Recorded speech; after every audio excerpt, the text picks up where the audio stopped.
Bonjour tout le monde et bienvenue dans ce nouveau webinaire de 410 où nous allons parler de l'optimisation de votre tunnel de conversion.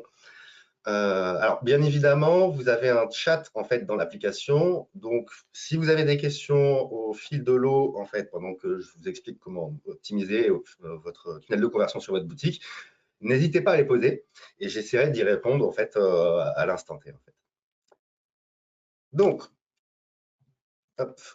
Alors, je me présente, moi je suis Cyril Chalamont, je suis chef de projet e-commerce et lead développeur chez 410 Gone.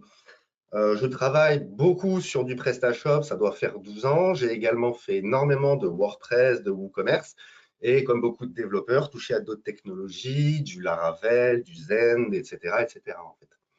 Donc, aujourd'hui, je vais vous expliquer en fait comment optimiser votre tunnel de conversion au fil de l'eau. Je pense que vous avez déjà pas mal d'informations que vous avez dû croiser au travers des différents réseaux et articles que vous avez probablement lus. Je vous donnerai tout d'abord, en fait, en introduction, quelques chiffres clés. Vous verrez que certaines sources seront notées. Je vous invite à aller les lire. Très certainement, elles sont en anglais. Donc, pour les non-anglophones, n'hésitez pas à traduire justement ces documents sources, en fait, vers la langue de votre choix, en fait, donc le français. Je vais vous parler du listing produit. Vous verrez qu'un listing produit, ce n'est pas juste une page catégorie, etc. Donc, le listing produit reste votre première ligne de conversion. On arrivera forcément sur une fiche produit, en fait, où il faudra vraiment convaincre le client à l'acte d'achat sans aucune friction, ce qui nous amènera bien évidemment vers la page panier, en fait, où l'objectif est quand même de rassurer le client et de le préparer et de l'amener, en fait, vers l'acte d'achat, en fait. Nous atterrirons donc sur le tunnel de commande, qui doit être clair, court et simple. Et je traiterai également de la partie de création de compte, qui est quand même un gros point de friction et qu'il faut alléger au maximum sur vos sites e-commerce. Et enfin, si vous avez d'autres questions et réponses, tout à la fin, je m'efforcerai d'y répondre en fait sur vos problématiques, sur le tunnel de conversion dont vous disposez auprès de vos clients ou sur votre propre boutique en ligne. Alors, le tunnel de commande, le tunnel de commande, c'est vraiment là où tout se joue en fait.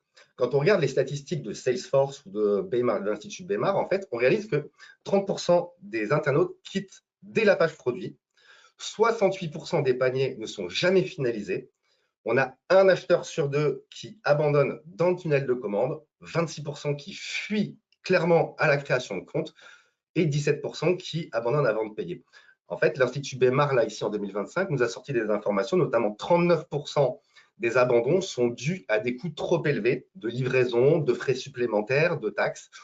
On peut voir également une date de livraison qui est beaucoup trop longue et d'autres informations comme carte refusée, les informations de paiement n'étaient pas claires, donc suspicion d'un site frauduleux, etc. Donc, c'est ce que je vous avais à noter ici. Donc, des frais de livraison complètement inattendus, des délais qui ne sont pas communiqués, on ne sait pas quand est-ce qu'on va être livré, des formulaires beaucoup trop longs, une inscription obligatoire. Et quand je parle d'inscription obligatoire, c'est toutes les informations nom, prénom, email, mot de passe, etc., etc., que nous allons aborder un peu plus loin. Si on optimise tout ça, si on gagne 10% de conversion dans notre checkout, on peut augmenter jusqu'à 30% notre chiffre d'affaires. Donc, c'est vraiment pas anodin. Voilà, donc je vous citais les sources, l'Institut Baymar, Statista, Salesforce. Et si vous regardez, je vous recommande vraiment l'Institut Baymar qui a des données, donc 2024 et actuellement 2025, qui sont en train de publier, qui sont des données très cohérentes en fait et très intéressantes pour analyser la manière dont vos clients se comportent sur le tunnel de commande et donc réduire les abandons. Alors, tout commence par un listing. Quand je parle d'un listing, ça n'est pas forcément une page de catégorie de produit ou une page de marque, etc. En fait, un listing, c'est à chaque fois qu'une vignette produit peut apparaître. Donc, ça apparaît sur une page d'accueil, ça peut apparaître sur une page type CMS, etc. Ça peut apparaître sur une landing page sur laquelle vous allez présenter un produit, avoir tout un wording autour de ça et proposer du coup l'achat de ce produit-là. Et en fait, il ne faut jamais attendre d'avoir un bouton d'ajout au panier. 60 à 70% des visiteurs ne vont jamais jusqu'à la fiche produit. Dans l'exemple, quand on est sur une page de catégorie, le client il va utiliser des filtres à facettes, d'où l'importance des facettes, pour scanner, comparer, avoir des filtres de prix, de couleurs, selon ce qu'il veut trouver en fait. Il veut ajouter vite, il veut trouver rapidement en fait. Donc, il faut réduire toutes les étapes de friction. Dans chaque listing, en fait, donc chaque vignette produit que vous allez afficher sur votre site Internet, vous devez avoir un bouton d'ajout au panier systématiquement. Bon, ici, c'est sur une démonstration, il est un peu gros. Il gagnerait à avoir un petit icône, en fait, pour alléger encore plus la fiche produit et moins avoir cet effet de gros boutons imposants, en fait, sur le listing. Donc, vous mettez un petit bouton léger d'ajout au panier et là-dessus, il y a deux écoles, les deux fonctionnent. Soit vous affichez directement la liste des couleurs, des options que le client peut choisir. Comme ça, il peut directement choisir son option, cliquer sur ajouter au panier et il ajoute le produit au panier. Et par-dessus le marché, vous montrez aussi que votre produit a diverses couleurs. Ça rassure le client de voir que le produit est vraiment disponible dans plusieurs options. Par contre, ça peut avoir un impact sur vos performances. À ce moment-là, on peut avoir l'autre école qui consiste à avoir ce bouton-là qui va ouvrir une fenêtre dans laquelle là, on va proposer au client de choisir les options, les quantités, etc. Donc, un bouton toujours visible sur n'importe quelle vignette produit qui fonctionnera dans tous les cas avec les options que vous allez proposer au client, qu'il puisse choisir par lui-même, en fait, sans qu'on lui impose. Ça, c'est très important, sans qu'on lui impose un produit ou une option. Et ça doit impérativement être bien compatible avec le scroll mobile où n'importe clic est important. Donc, quand on clique sur le bouton d'ajout au panier, vous allez proposer, donc ici dans le cas de la modale, vous allez proposer au client de sélectionner son produit, ses options, etc., la quantité. Si la couleur change dans le cas, par exemple ici, il faut forcément que l'image change, sinon le client ne va pas trop comprendre en fait pourquoi c'est un coussin blanc alors que j'en veux un noir. Et s'il change la quantité ici, le prix doit s'adapter pour savoir très clairement à combien va être estimé son panier au final. Ici, à 22,68, je suis assez nul en mal, j'ai clairement la flemme de calculer, j'ai envie que le prix s'adapte automatiquement. Et lorsque je clique sur le bouton d'ajout au panier, il est important de ne pas avoir de redirection, sauf si vous voulez que votre client n'achète qu'un seul produit. Vous devez avoir un feedback instantané, donc un effet visuel en fait où le produit va glisser jusqu'au panier avec un scroll automatique pour que le client voit bien que le produit a été ajouté au panier, ou une modale de confirmation d'ajout au panier dans lesquelles généralement on peut également proposer du cross-selling. Mais il faut clairement bannir les redirections vers une autre page. Si vous ajoutez ces boutons d'ajout au panier, d'après les études de Bémar, vous pouvez gagner jusqu'à 22% d'ajout au panier et vous réduisez le temps de conversion moyen d'un client de 35%. Et l'impact sur le mobile est maximal car on a tout de suite l'information, la sélection, l'ajout au panier et donc on gagne énormément de temps sur la conversion de l'internaute. Ce qui va amener sur la fiche produit. Alors, la fiche produit, en fait, il faut vraiment rassurer le client. Il faut le séduire, l'engager. Pour ça, en fait, vous avez plusieurs techniques, dont certaines que vous connaissez, qu'il va falloir mettre en place, en fait, pour faire vivre le produit, en fait. Dans l'exemple, dans le textile, on dit souvent que sur un e-commerce, il ne faut pas montrer juste l'image d'un t-shirt brut. Il doit être porté, il doit être mis en situation, mis en scène, etc. Donc, votre produit, vous devez vraiment le faire vivre et rassurer le client en lui expliquant pourquoi ce produit est vraiment très important pour lui et à quoi il va répondre réellement à ses problématiques. Donc, pour ça, vous avez plusieurs possibilités, notamment les vidéos produits en fait. La vidéo produit a un impact énorme en fait sur l'acte d'achat à partir du moment où le client peut y accéder. Alors, bien évidemment, l'expérience utilisateur, il faut proscrire la vidéo qui se déclenche toute seule, avec le son, etc. C'est anti-UX. On avait fait des tests chez un client où il avait une vignette produit avec un petit diaporama en dessous et dans le diaporama, il y avait un lien pour afficher une vidéo YouTube. Personne ne cliquait dessus. On a déplacé le lien de la vidéo YouTube, donc c'est un petit bouton YouTube que les internautes reconnaissent, avec voir la démonstration. On l'a mis juste en dessous du produit, donc c'est une courte ligne. On a maximisé comme ça le taux de vue en fait de la vidéo, ça a été assez explosif. Et ça a énormément rassuré les clients et ça a eu un impact très fort sur l'acte d'achat des produits qui, justement, avaient des vidéos de démonstration et de présentation. Donc, ces vidéos-là, en fait, d'après le site Wizall, vous pouvez augmenter de 84% l'acte d'achat après que le client ait vu cette vidéo. On voit vraiment la mise en situation de manière beaucoup plus claire que si on avait juste une image, en fait, même si l'image reste primordiale, ainsi que le diaporama. 87% des personnes dans le marketing qui ont fait des vidéos ont répondu que ça avait un impact direct sur l'augmentation de leur vente. Donc, n'hésitez pas à faire des vidéos natives, ne les imposez pas sur la fiche produit, juste un lien pour que les gens puissent l'afficher dans une modale. En plus, comme ça, vous allez préserver vos performances et vous inciter le client à cliquer, à faire vraiment un acte sur la page. Et bien évidemment, vous pouvez, selon le type de produit, donc les galeries produits sont toujours importantes, hein, jamais une seule image de produit. Vous pouvez proposer des zooms de dimension pour voir le produit dans les moindres détails et si possible des vues en 360 degrés si votre produit s'y prête vraiment en fait. Donc, comme toujours, en fait, tous vos visuels, toutes les vidéos doivent être mobile friendly. Vous devez prioriser les performances de vos pages en fait.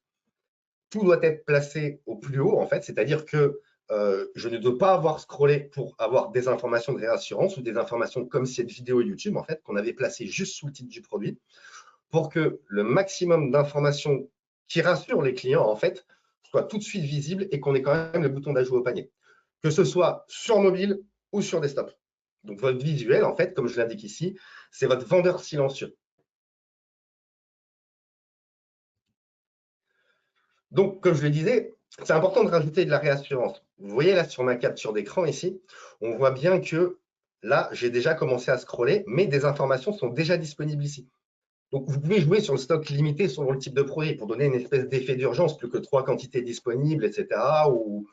Ou déjà 5 personnes sont en train d'acheter ce produit et il ne reste plus que 2 unités en stock du coup.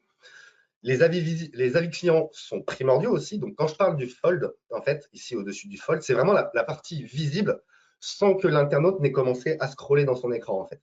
Donc, la vidéo YouTube, les avis, une courte description, des mentions de réassurance, le bouton d'ajout au panier, des labels garantie, badge de confiance que vous pouvez mettre sur la fiche produit. Ça doit être visible tout de suite, en fait, avant même qu'on ait besoin de scroller, en fait. Le bouton d'ajout au panier est donc systématiquement visible, même si on scrolle, que ce soit sur mobile ou sur smartphone. Là, comme vous voyez, je descends dans la page. Si le bouton d'ajout au panier là n'est plus visible, j'ai cette zone-là qui s'affiche, qui me propose le produit, son nom, le prix qui s'adapte selon la quantité que j'ai sélectionnée et le bouton d'ajout au panier. Donc, si je remonte dans la page, mobile ou desktop, forcément, cette zone-là va disparaître en fait. Mais important d'avoir systématiquement le bouton visible. L'action quelque part, prime pas mal sur l'information. En fait, le client doit pouvoir acheter avant même d'avoir tout lu. Et très certainement, il ne lira pas tout. Dans l'idée, ici, il y a pas mal d'informations, mais vous pouvez bien sûr rajouter des informations ici, là, qui ne sont pas en place parce que c'est une démonstration, mais des informations de conversion du client pour dire, bah, on vous met des images, des galeries de produits, on vous explique les 4 avantages pour lesquels ce produit est important pour vous. Si le client descend là, on continue à le rassurer. On continue à avoir le bouton d'ajout au panier et on maximise le clic. Donc, si jamais sur vos fiches produits, vous avez un souci de bouton qui n'est pas tout de suite accessible, il va falloir revoir toute la partie du fold pour que tout de suite le bouton soit visible. Au même titre que sur une page de listing, type catégorie, si on ne voit pas tout de suite un produit, vous avez un problème de design, en fait, d'expérience utilisateur. Donc, pas trop de description et le bouton systématiquement visible sur la fiche produit. On rassure le client, vous mettez des avis, tous les labels de garantie, comme ça peut passer par des petites vignettes ici que vous mettez ici, toujours en avant pour que votre client clique rapidement. Ce qui va nous emmener au panier, en fait. Le panier, ça va être très clair. Vous supprimez tous les doutes. Si une information n'est pas rassurante pour le client sur le panier, elle n'a rien à faire sur la page panier. Donc, on doit pouvoir estimer les frais de port dès le panier, sans avoir créé de compte, sans être connecté. 48% des abandons, selon Bémar, des abandons sont dus à des frais inattendus. Il faut tout de suite que le client puisse savoir combien la livraison va coûter. Alors, bien souvent, sur les CMS, les frais de livraison sont des frais de livraison par défaut. Mais on peut proposer au client de dire, bah voilà, dites-nous, en fait, c'est le cas sur WooCommerce, en fait, et on le fait également sur PrestaShop, de pouvoir dire au client, dites-nous quel est votre pays, on vous dira combien coûtera la livraison. Donc, il faut préciser, en fait, le plus rapidement possible le détail de livraison. Des délais trop longs, le client abandonne le panier. D'autant plus s'il est passé dans le tunnel de commande, il y aura une frustration de la part de l'internaute qui clairement ne reviendra pas et limite dira à ses amis, bah, ce site-là, j'ai voulu commander, mais on m'a annoncé 3 semaines de délai, etc., etc. Donc non. Ici, par exemple, la cliente vend des produits en fait qui sont dédiés à des femmes qui sont atteintes du cancer. Donc, il y a une urgence en fait à l'acte d'achat du produit et surtout à la réception. Donc, la cliente veut impérativement savoir son produit dans combien de jours il va être livré. Donc ici, le produit est estimé sous 4 à 6 jours. On va prendre un délai maximal 6 jours. Et dans le récapitulatif, comme on connaît le délai estimé par produit, on peut estimer la date de livraison moyenne en fait. Donc ici, ça serait une livraison pour le 26 avril. Si j'ai plusieurs produits au panier et que les délais changent, la livraison ici s'adapte en fait. Donc la personne sait très clairement quel produit elle va pouvoir avoir rapidement, quel autre non, etc. Et bien sûr, on rajoute les effets de livraison offerte si vous le proposez. Dans l'exemple ici, quelque chose qui est assez parlant, c'est que si j'ai mon produit coûté 65 €, que j'ai une livraison à 4,90 €, je pense que j'ajouterai ce produit-là au panier et la livraison ne coûterait plus que 10 centimes en fait. Donc, vous avez vraiment un impact de la livraison offerte qui peut avoir un effet sur le panier moyen. Donc, ce sont des informations qu'il faut systématiquement mettre en place. Et quand on regarde ici, en dehors du bouton d'ajout au panier qui manque bien évidemment là-dedans, on peut voir qu'on a code promo, donc tous les délais de livraison qui sont clairement expliqués, la livraison offerte qui permet aussi de maximiser l'ajout au panier. On rassure sur les modes de paiement et on ajoute une mention si jamais il y a besoin d'aide et qui va être très importante sur tout le tunnel de commande. Si jamais vous avez besoin d'aide, vous pouvez appeler tel numéro et on verra qu'il y a d'autres méthodologies aussi qui peuvent être utiles pour rassurer le client, l'accompagner ou donner la sensation d'être accompagné tout le long du tunnel de commande. Quand vous faites ces choses d'estimation de délai de livraison, soyez réel en fait. N'oubliez pas de prendre en compte votre stock réel. Si vous n'avez pas le produit en stock, le délai sera rallongé. Donc, soit vous le mettez, soit vous l'expliquez, soit vous ne mettez pas l'information parce qu'elle ne va pas rassurer le client. Vous précisez en fait toujours les modes de livraison. Donc, c'est un 26 avril sur un mode de livraison précis. Si on prend un mode de livraison La Poste Express et La Poste ou Mondial Relais, le délai de livraison va évoluer lui aussi. Et on arrête avec les entre 2 et 14 jours, on ne sait pas trop quand est-ce que le colis va être livré. Et prenez bien en compte les jours fériés dans vos estimations de livraison et les dimanches, bien évidemment. Et si jamais vous ouvrez le samedi, il faudra prendre également le samedi en compte, ce qui va découler des transporteurs. Tous les transporteurs ne viendront pas récupérer les colis pour expédition le samedi.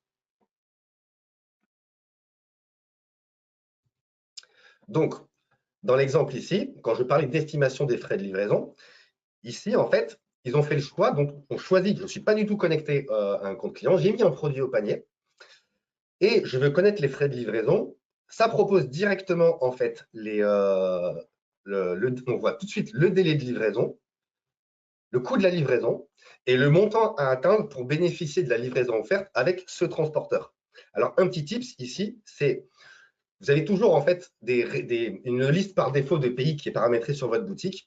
Ce qui peut se révéler utile, c'est de trier les pays dans l'ordre des pays sur lesquels vos clients achètent le plus. Là, dans l'exemple, le tri par défaut était par ordre alphabétique et on a plutôt choisi le fait de trier par ordre de pays qui commandent le plus. Donc, en fait, on a eu tout de suite la France, ensuite les États-Unis et ensuite on a eu d'autres pays comme l'Argentine, etc. Ce qui fait que les clients qui commandent le plus ont l'information immédiatement. Et les autres vont avoir un peu plus de difficultés à rechercher. Et ils auraient eu la même difficulté que si on avait laissé un tri vraiment par défaut, etc. Donc, on retrouve bien évidemment toutes les mentions de paiement et on pourrait même aller plus loin avec un peu de cross-selling, etc. Si vous faites des retours gratuits, affichez-le. Tout ce qui est paiement sécurisé, satisfait ou remboursé, sont des informations qui rassurent le client, qui va pouvoir se dire, OK, du coup, si je passe commande et que j'ai un souci, je n'aurai pas de problème avec la boutique en ligne, si jamais je dois faire un retour, un échange, etc. Proposer du cross-sell, mais pas n'importe quoi comme cross-sell en fait. Il faut vraiment que ça soit intelligent. Vous pouvez proposer des packs de produits, par exemple un écouvillon pour un saxo. On peut proposer également d'autres informations qui sont liées à un saxo alto. Ridicule de proposer des sangles de guitare pour un produit comme ça en fait. Donc la génération automatique de recommandations de produits, elle n'est pas très conseillée, sauf si elle est vraiment faite de manière intelligente. Dans l'exemple, vous pouvez faire aussi une personnalisation selon l'historique de commande du client, sa navigation ou son panier. Sur la navigation, s'il a vu certains produits, peut-être que ça l'intéressait en fait. Donc on peut lui resuggérer. Et en machine learning, c'est assez intéressant de voir que vous pouvez coupler en fait l'historique du client, la navigation, le panier du client par rapport aux mêmes données qu'ont fait les autres clients.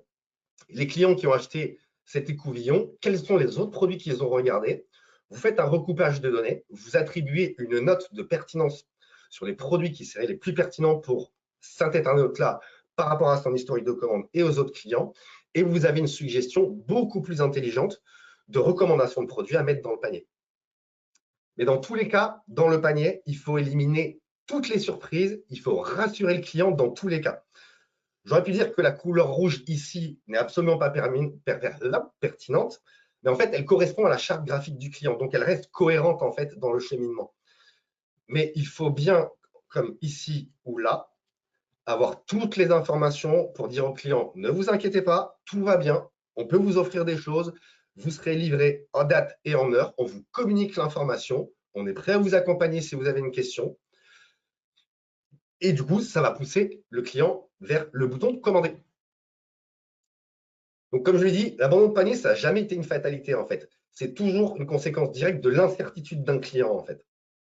Donc, si le client n'est pas rassuré sur votre page panier, c'est qu'il y a un souci, qu'il manque d'informations pour pouvoir accompagner le client sur le simple clic du bouton commander. Une autre idée aussi qui peut être faite, c'est si vous proposez un code promo après leur première commande, dites-le, précisez-le clairement ici pour que le client puisse recevoir son code promo et vous allez l'inciter comme ça ensuite à repasser une commande en fait. Alors le tunnel de commande, on est quand même en 2025, donc le bon format est et restera le one-page checkout. Il y a encore beaucoup de boutiques qui sont avec des tunnels avec plusieurs pages, une page par étape, etc. L'avantage du one-page checkout, comme on peut le voir, c'est ici, que ce soit sur mobile ou sur desktop, j'ai toutes mes informations directement visibles. Pas de scroll, tout de suite le focus, les informations visibles en un écran. Et d'après CXL et BMAR, on optimise de 12 à 25% la conversion si on passe uniquement sur un one-page checkout. Donc, j'avais évoqué le fait que les formulaires étaient de gros points de friction. Quand on veut créer un compte sur une boutique en ligne, bien souvent, c'est nom, prénom, adresse email, mot de passe, etc. Donc, on arrête ça tout de suite. On demande juste un email. On n'a rien besoin de plus pour que le client soit inscrit sur la boutique en ligne. Le nom et le prénom n'ont jamais été primordiaux pour un acte d'achat. Le genre, encore moins. Il vous suffit d'un email pour enregistrer un client. Donc, ici, dans le champ, donc, il faut bien évidemment penser à avoir une petite mention concernant la RGPD. Mais ici, on ne demande qu'un email. Si le client existe vraiment sur la boutique, à ce moment-là, on lui demande le mot de passe. Par contre, si le client n'existe pas, il renseigne son email, on l'enregistre sur la boutique, on passe à l'étape suivante. Un email, une étape. Donc, ici, l'enregistrement d'un client a été maximisé pour réduire au maximum tous les formulaires et le tunnel de commande et qu'on puisse derrière, en fait, le pousser à l'acte d'achat rapidement. Et ce que je vais montrer sur l'écran d'après, c'est qu'en fait, il faut pré-remplir au maximum tous les champs de l'internaute. D'autant plus que sur smartphone, c'est beaucoup plus compliqué de remplir un formulaire que sur ordinateur. Donc, ici, j'ai renseigné mon email. Dans l'exemple sur PrestaShop, pour enregistrer un client, vous devez impérativement avoir un genre, un prénom et un nom de famille. En fait, pas besoin. Quand on crée le compte ici, on renseigne un prénom et un nom par défaut, et le genre, peu importe. On envoie, dès qu'il a enregistré son email et que le compte a été créé, on lui envoie tout de suite un mot de passe en back pour lui dire « Merci d'avoir créé votre compte, veuillez générer votre mot de passe ». Dans la réalité, on lui a généré un mot de passe par défaut, et le mail qu'on lui envoie est typique d'un mail de mot de passe oublié, en fait. Donc, en fait, son compte est déjà créé. Et quand il arrive à l'étape de l'adresse, on lui demande son prénom et son nom de famille. Donc, super, comme ça, on va réenrichir son compte client. Alors, mettez systématiquement dans les sélections d'adresses des Google Maps, etc. Alors, Google Maps est certes payant, mais vous avez d'autres applications comme Nominatim qui sont gratuites. Il y a une application gratuite du gouvernement français. Et dans le cas d'adresses en Allemagne, vous avez d'autres applications en fait, que vous pouvez utiliser pour renseigner les adresses de manière plus précise.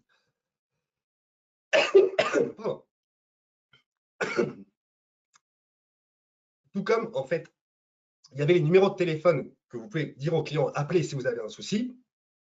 Vous pouvez utiliser des petits boutons WhatsApp ou Crisp qui est très fort en fait pour l'aide dans le tunnel de commande.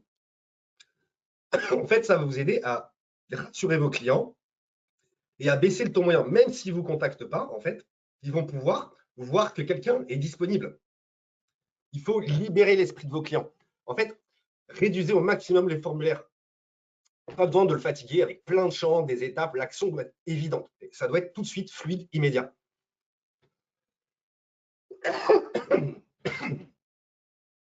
Donc, sur la création de compte, c'est vraiment un game changer. Un formulaire, c'est un obstacle en mobile. C'est le plus gros des obstacles. Il y a toujours une friction psychologique en fait sur la création d'un mot de passe. On entend de plus en plus parler de piratage de données, des mots de passe qui ne sont pas assez sécurisés. Donc en fait, quand vous demandez un mot de passe au client, la première chose qu'il va se dire, c'est bon, qu'est-ce que je mets comme mot de passe? Si je mets un truc simple, est-ce que c'est sécurisé, etc., etc. Il va tout de suite y avoir une friction. Mais lorsque vous lui demandez juste un email, en fait, il ne va même pas se rendre compte, cette friction va être complètement effacée et beaucoup plus facilement, il va être converti, vous allez avancer en fait dans l'acte d'achat. Donc en fait, 26% des abandons checkout sont liés à l'inscription obligatoire avec toutes les informations que ça sous-entend. Nom, prénom, email, mot de passe, etc. Le flow vraiment qui va convertir, c'est ça. C'est on saisit un email, on génère le compte en background, on envoie la confirmation, on élimine la friction. Donc vous voyez ici un email type de voilà, vous avez créé votre compte. En fait, c'est vraiment un mot de passe oublié. Et vous sauvez votre commande, en fait. Vous avez complètement éliminé la friction de l'acte d'achat. Et bien sûr, si vous voulez jouer sur la newsletter, vous pouvez plus loin dans le tunnel de commande proposer des inscriptions newsletter.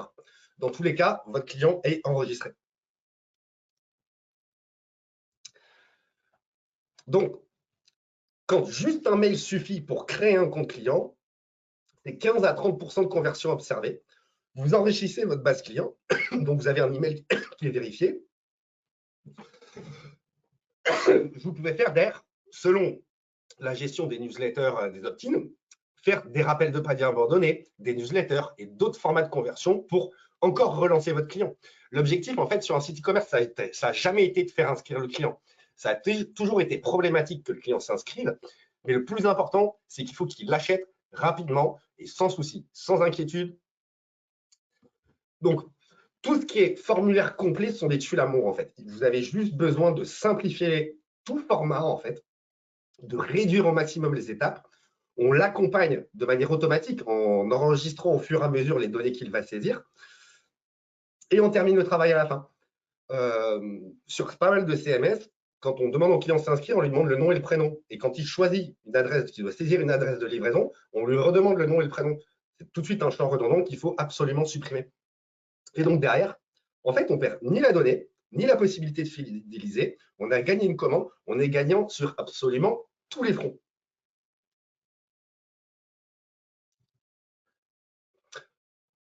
Alors voilà, je vous invite, si vous avez besoin, à poser des questions. Je vais m'efforcer d'y répondre, sachant que si besoin, vous pouvez flasher le shortcode ici qui vous ramènera vers notre site internet ou vers une prise de rendez-vous avec Christophe Vidal, qui se fera un plaisir de faire des audits de votre site internet pour maximiser vos tunnels de conversion selon vos problématiques. Et je suis très curieux de savoir quelles sont les problématiques que vous rencontrez sur vos boutiques en ligne.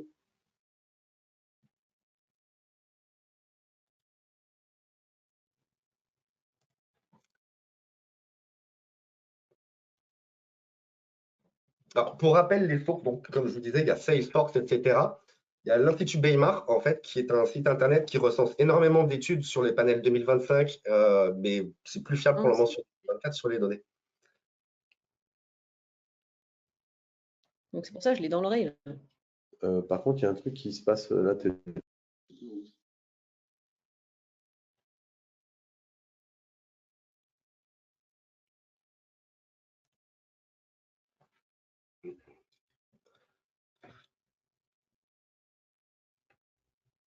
Alors.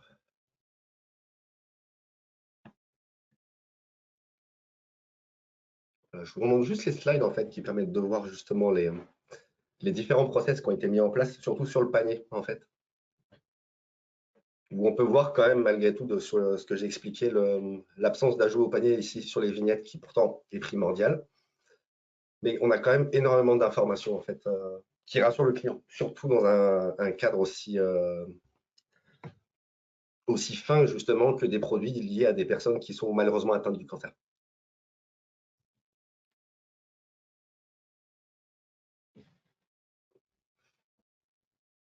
Et bien évidemment, n'oubliez pas quand même la partie RGPD, mais il faut qu'elle soit vraiment informative le plus possible pour que le client ait l'information, mais qu'on ne lui demande pas de choses supplémentaires lors de son inscription.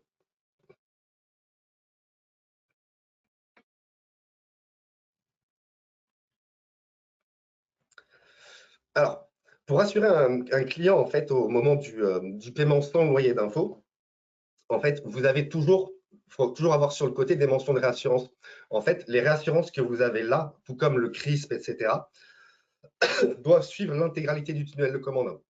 Ici, ma capture d'écran est un peu centrée, mais en réalité, sur le côté, il y a encore des informations de réassurance qui permettent de convertir le client. Il peut encore saisir son code promo dans le tunnel de commande. Et on continue au fur et à mesure, lui faire donc, toutes ces informations qui vont essayer de le rassurer. Dans l'exemple que j'avais ici, en fait, quand on arrive sur la page de sélection des modes de livraison, pour chaque mode de livraison, on précise ce mode de livraison, c'est livré à temps, c'est livré à temps, c'est livré tel jour, etc. En fait. Donc,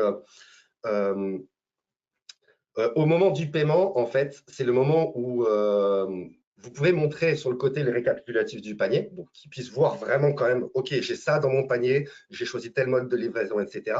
Mais la sélection des modes de paiement doit vraiment être très simple et très facile. Bon, bien évidemment, les commerçants ont tendance à prioriser les modes de paiement qui les arrangent le plus, mais il faut quand même avoir au moins 2-3 modes de paiement qui vont correspondre aux besoins du client, en fait. On ne propose jamais que PayPal. Donc, il faut vraiment que ça soit paiement sécurisé, etc., etc. Comme pas mal de plateformes le font, Payplug qui travaille pas mal la réassurance. Donc, ça, c'est vraiment intéressant de leur côté. Simple, épuré. Et dans le tunnel de commande aussi, beaucoup de commerçants commencent à faire la case à cocher « J'ai compris que ma commande, blablabla, etc. » On enlève la case « Information » en cliquant sur « Commander ». Je valide la commande et les conditions générales de vente, etc. Alors, pour ce qui est des codes promo, en fait, à la dernière étape, en fait, non, il faut le proposer dès le panier. Parce que du coup, comme ça a un impact sur le panier, sur la réduction, en fait, vos codes promo, mettez-les en avant. Bon, pour le client, s'il en a, etc., il ne faut pas hésiter à les mettre en avant. Et il faut lui laisser le choix, en fait, aussi de les utiliser. Jamais en forcer un internaute. Et cette zone-là doit rester tout le long du tunnel de commande. Donc, en fait, proposer un code promo uniquement à la fin du tunnel de commande, ça ne sert à rien.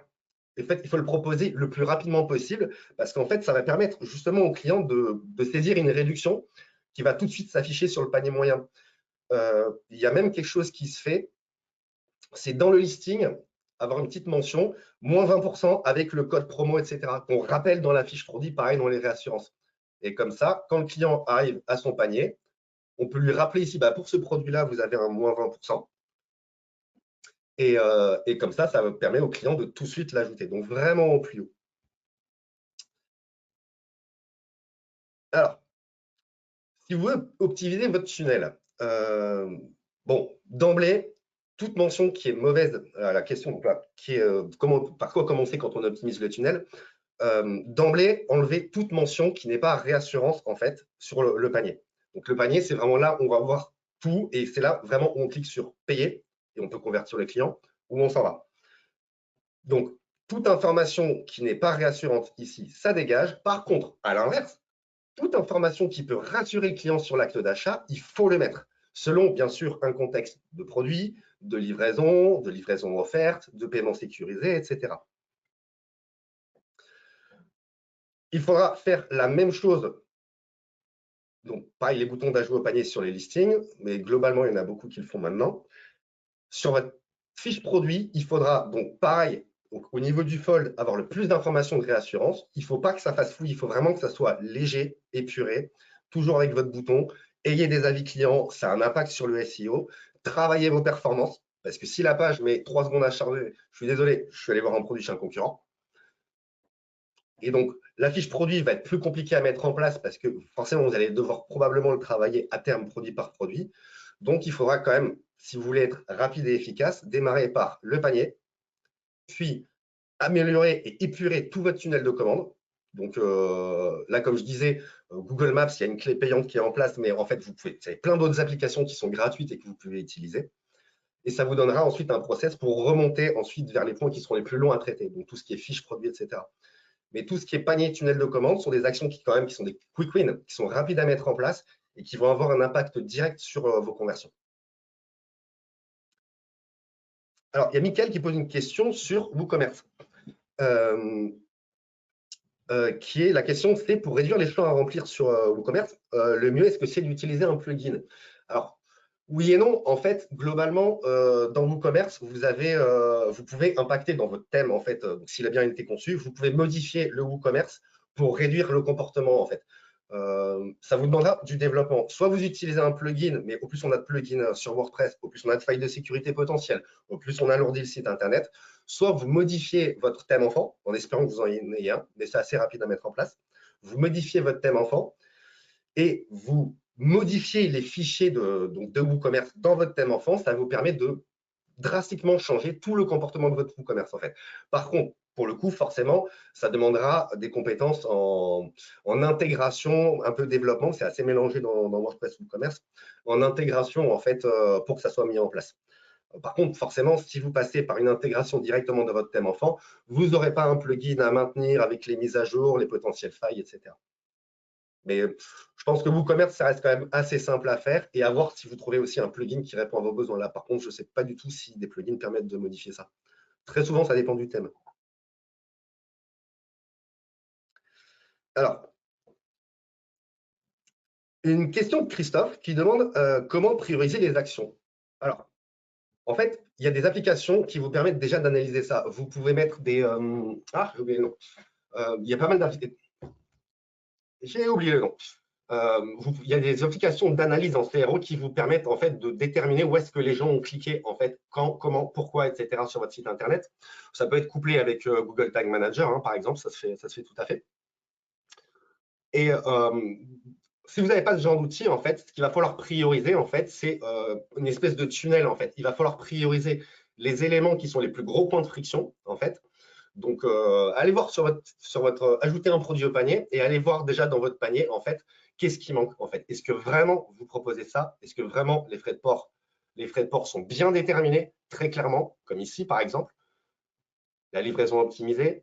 Est-ce que vraiment vous avez des contacts rapides, crisp, que j'évoquais? Vous pouvez mettre du WhatsApp, mais attention quand même un peu aux performances. Et donc, en fait, il va falloir y aller pas à pas. Première étape, le panier.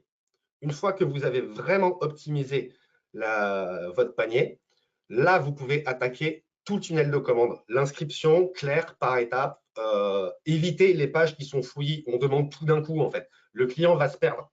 Donc, il faut vraiment redesigner pour avoir, voilà, 4 étapes. J'ai mon tunnel de commande, 4 étapes. Une étape, un mail. Ensuite, une adresse. Ensuite, je clique sur un mode de livraison, choisir un mode de paiement. Donc, vous allez partir du plus haut du panier jusqu'à la fin du tunnel de commande. Et quand vous aurez fait ça, vous pourrez ensuite aller voir vos listings, hein, bien évidemment, pour proposer des ajouts au panier de manière épurée. Et ensuite, aller voir sur vos produits quels sont les points de friction, en fait. Est-ce que vraiment on voit le bouton d'ajout au panier sur vos produits, sur tous vos produits? Ensuite, est-ce que vous avez des avis? Quels sont les labels, les gages de garantie que vous allez montrer aux clients, en fait, sur les produits? Et là, du coup, ça va être plus long à mettre en place parce que forcément, ça va découler produit par produit, en fait. Hop, hop, hop, hop. Je regarde s'il y a d'autres questions.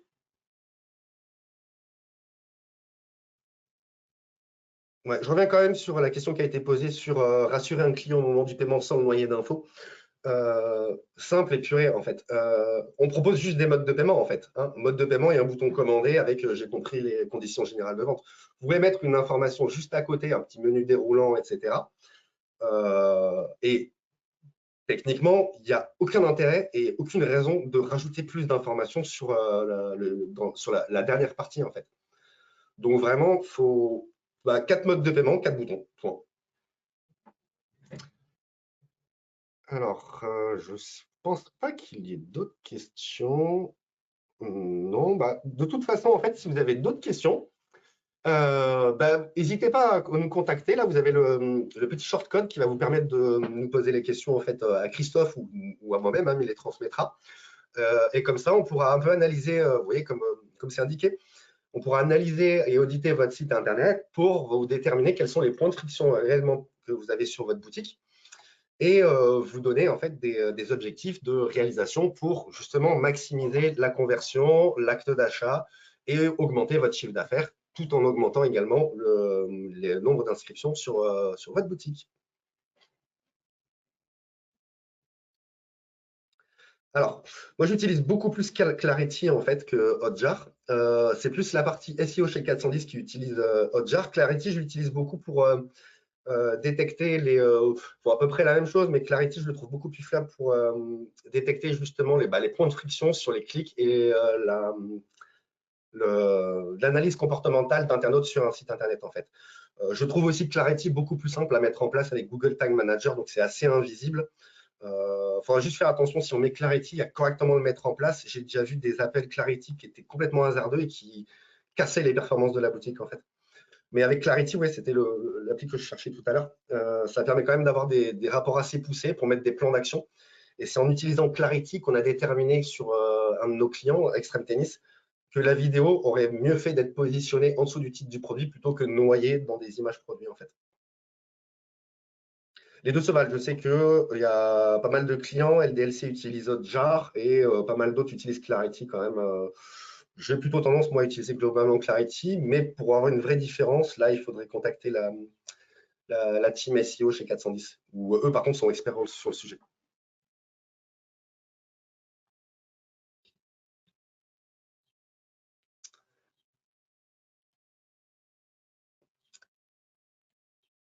OK.